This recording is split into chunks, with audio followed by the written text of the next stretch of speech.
ஏத்தே எங்கத்தே போறிய என்ன விட்டுட்டு? ஏத்தே என்ன இல்லாம இன்னைக்கு கூட கொஞ்சம் சண்டை போட்டுட்டேன். அந்தால அதுக்காண்டி கோவம் விட்டுட்டு எங்க ஓடுனிய? ஊர்ல இருக்க அப்படி பேருக்கு போன் அடிச்சுட்டேன். இங்க வரல உங்க மாமியா அப்படின்னு சொல்லிட்டாவோ. ஏத்தே உங்க நம்பருக்கு போன் அடிச்சா சுச்சாப்பு. எங்கத்தே தலைமறைவானியா?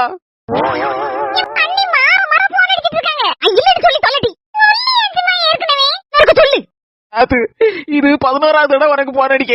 உங்க அம்மாங்க வந்தாவளா?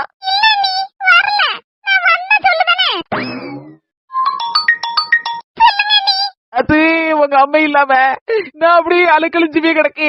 ஒரு பருக்க வாயில படல, ஒரு சொட்டு தண்ணிய பல்லுல படல.